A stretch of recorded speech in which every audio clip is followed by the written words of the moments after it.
Okay, number 1 says 12 students shared 9 cupcakes equally. What fraction of a cupcake did each student get? So the first thing that you need to do is write your comprehension. So we have 12 students sharing 9 cupcakes. We know what is shared comes first. So I'm going to write cupcakes divided by students. And then my equation is going to be 9 because there's 9 cupcakes divided by 12. We know when we're dividing whole numbers, we can also write it as a fraction, 9/12. So that could be your answer. You could also simplify it by 3/3 to get 3/4. So the answer would be 9/12 or 3/4. Number 2. In which number does the 6 have a value that is 1/10 the value of the 6 in 34,761? So the first thing I'm going to do is write that number on my paper. And then I know it needs to be, we're talking about the digit 6. And I know that is in the tens place. I can write a T or I can write a 10, whichever one you guys normally do. I want it to be 1/10 the value, which means it's going to get smaller. And we know when we go to the right on the place value, our values are getting smaller by 10. And when we go up to the left, our values are getting larger by 10. So we need the 6 to go down. We can either write divided by 10 or we can write times 1/10 because we know those are the same thing. So that means the 6 doesn't need to be in the tens place, it needs to be in the ones place. So any of these other numbers can be any other digit, but in my ones place is the 6. So which one of these have a 6 in the ones place? D. Number 3, Robert ran 3 2/3 miles. Robert ran 1/4 of his run on a treadmill. How many miles did Robert run on the treadmill? So this is a fraction. You know what? In 4th grade, you guys called it a fraction of a set because it was always a fraction of a whole number. But I believe in 5th grade, we call it a fraction of a fraction. So to find a fraction of a set or a fraction of a fraction, they're the same thing. We are going to multiply 3 2/3 times 1/4. I'm going to do it using the area model. I'm going to break up 3 2/3 and keep 1/4. I know in my first one I'm doing 3 times 1/4. I like to write my 3 as 3/1. I'm going to multiply the numerators. 3 times 1 is 3. 4 times 1 is 4. We multiply the denominators when we're multiplying fractions, just when we're multiplying, not when we're adding or subtracting. So 3 times 1/4 is 3/4. So then my next partial product, I'm doing 1/4 times 2/3. I'm going to multiply my numerators. 2 times 1 is 2. Multiply my denominators. 4 times 3 is 12. So that partial product, is 2/12. So now we need to add 3/4 and 2/12. I can't add them as they are right now because they don't have like denominators. So I'm going to make 3/4. I'm going to convert it to have a denominator of 12. I'm going to multiply the number 1 in fraction form essentially. So to get from 4 to 12, I need to multiply by 3. So I'm going to multiply by 3/3. 3 times 3 is 9. 4 times 3 is 12. So we're adding 9/12 and 2/12. 9 plus 2 is 11. We know our denominators stay the same when we add or subtract. The answer is 11/12. Adrienne made 9,548 peppermint candies and put them in silver tins to share with her family and friends. She put 28 peppermint candies in each tin. How many tins was Adrienne able to fill? So she has about 9,500 peppermint patties and she's taking all of them and she's putting them into silver tins. So she's sharing them or she's splitting them. So I'm gonna say peppermints, and we're dividing it because we're sharing or splitting it, and she's putting 28 in each tin. So I'm gonna say divided by each tin because the question is how many tins was she able to fill, so I'm not going to do peppermints divided by tins, because tins is what we're trying to figure out. So we're going to do 9,548 divided by 28. I'm going to go ahead and set it up.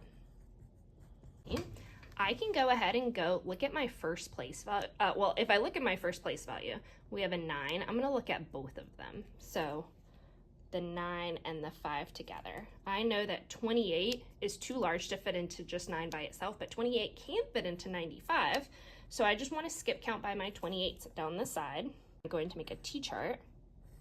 This is the number that we are multiplying by, yes, and then this is the number that we're skip counting by, which is 28.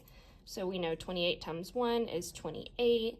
28 times 2, you might be able to do it mentally. I would probably still check if I were you, because if you're not 100% confident or 100% right, then that's a careless mistake and you're going to get it wrong. I got 56. I think I can keep going to get closer to 95. I'm going to do times 3, so I'm going to do 56 plus 28. You could also do just 28 times 3 using the algorithm. Either one will get you the right answer. 8 plus 6 is 14, 5, 6, 7, 8, 84.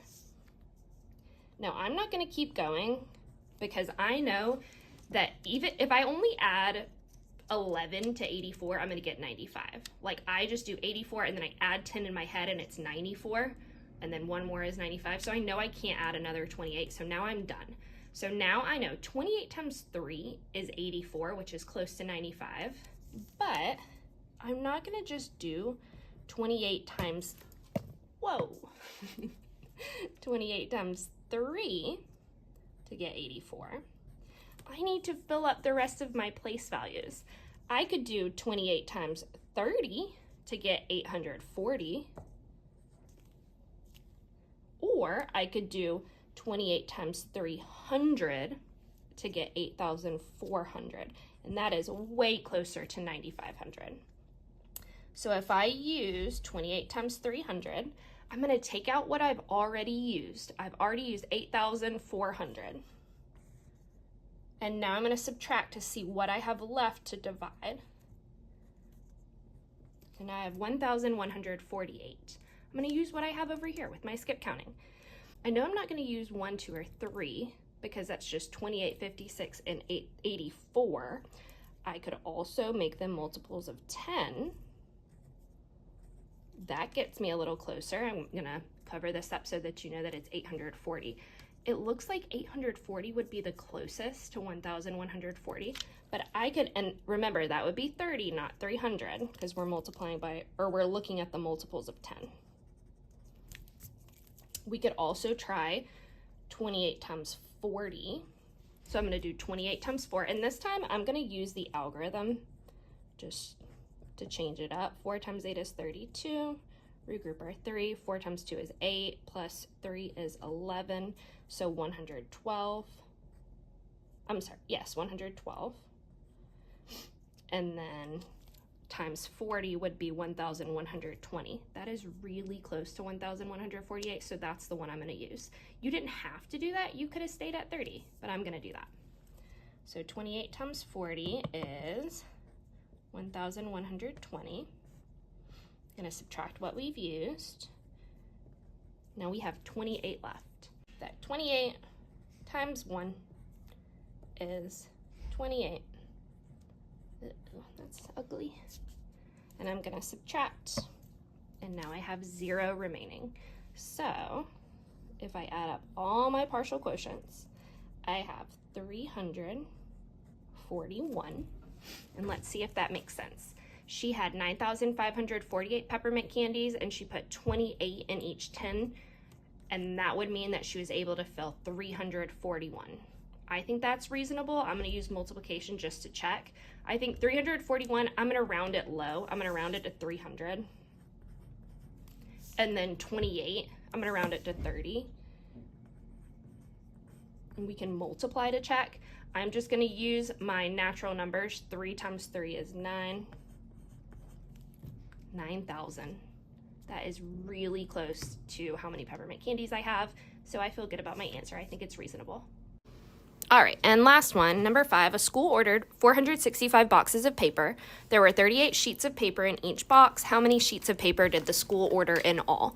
So if I was visualizing this, I would see a ton of boxes, almost 500 boxes, with 38 sheets in each one, which doesn't really seem reasonable, but whatever, we're not the ones that made these word problems. So we see a bunch of equal groups, 465 groups of 38. So I'm going to say, for my comprehension, boxes times paper. You could also do boxes times paper in each, since we're trying to find how many sheets of paper they got in all. Either one would work. So I'm going to do 465 times 38. I'm going to show y'all both ways because I know that most of us are comfortable with the area model, so I'm going to show that first, and then I know a lot of you are trying to do the algorithm with some mistakes, so I'm going to show you how to do that just as a reminder. 400 plus 60 plus 5, and then we're multiplying by 30 and 8. If you need to write your expressions in each box because you're making careless errors, please do that. For the sake of this and for the sake of time, I'm not going to. I know in this box I'm doing 400 times 30, which is 12,000. In this box I'm doing 60 times 30, which is 1,800. In this box I'm doing 5 times 30, which is 150. This one I'm doing 8 times 400, which is 3,200. Sorry about that. The next one's 60 times 8, which is 480. And my last one, 8 times 5, which is 40. I've noticed that a lot of you guys are trying to add these up mentally in your head. That's fine if you're always getting it right, but please don't just make careless mistakes. So I'm going to order them from least to greatest to add them. I've got 12,000. I'm going to check it off. 32,000. 3,200. Goodness, sorry about that. 1,800, 480, 150, and 40. My ones place is a 0. 8 plus 5 is 13, plus 4 is 17. Regroup my 1. 8 plus 2 is 10, 11, 15, 16. Regroup my 1. 3, 4, 5, 6, 7. I've got 17,670. Now I'm going to do it using the algorithm. So if you want to practice this with me, you can. We're doing 465 times 38. First, we're doing our ones place. 8 times 5 is 40. I put my 0 in my ones place and I regroup my 4 into the tens. 8 times 6 is 48, and then you add 4, 49, 50, 51, 52. Regroup our 5 into the hundreds. 8 times 4 is 32, plus 5 is 37. Now this is where y'all are all kind of getting stuck. Now we've got to do our tens place, so you have to put a placeholder in the ones place. I don't need these regroup numbers anymore. 3 times 5, we're really doing 30 times 5. That's why we're putting it in the tens place. But 3 times 5 is 15. We're going to put our 5 and regroup our 1. 3 times 6 is 18, plus 1 is 19. We're going to put our 9 and regroup our 1. And then 3 times 4 is 12, plus 1 is 13. We have no other place value to regroup over, which is why I wrote my 13 down here. Going to add them together. 7, 6, 3, 4, 5, 6, 7. Bring down our 1, 17,670.